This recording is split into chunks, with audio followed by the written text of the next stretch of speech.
Ensuite, il y a d'autres chiffres qui sont, alors ça, sont un peu moins, un peu moins positifs entre guillemets, ou un peu moins neutres.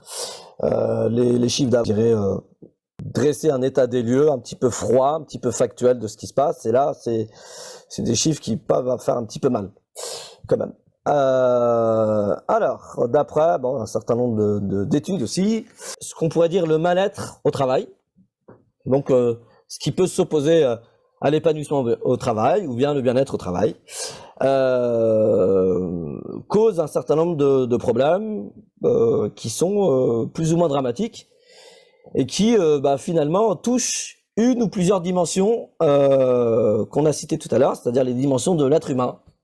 Ça touche même la dimension, je dirais, matérielle. On pourrait s'imaginer que finalement l'humain est en capacité en fait de se dire que c'est pas grave s'il n'arrive pas à donner du sens à ce qu'il fait, tant que finalement son être, en tout cas tant qu'il ressent pas d'un point de vue sensoriel dans son être une gêne, une épreuve et un mal-être. Alors du coup on pourrait penser ça, mais c'est pas du tout le cas. Le mal-être au travail, donc juste pour résumer tous les chiffres, on va pas les passer tous en revue, c'est une première cause d'un certain nombre de maladies professionnelles.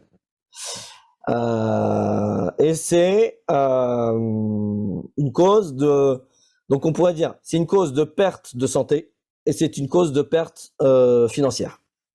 Donc je pourrais résumer tout le tableau. Donc dans deux pertes, et on sait l'aversion que l'être humain a pour la notion de perte. Une cause de perte financière et une cause de perte de santé.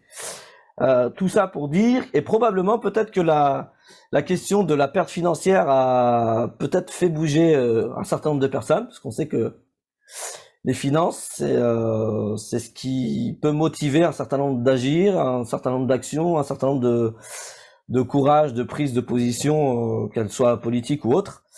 Et puis le deuxième sujet, c'est la santé. D'ailleurs, on le sait très bien aujourd'hui, toutes les personnes qui veulent essayer de monter un projet entrepreneurial, on va vous dire, hein, toutes les questions qui sont liées à la santé, c'est vendeur. Toutes les questions qui sont liées au sous, c'est vendeur.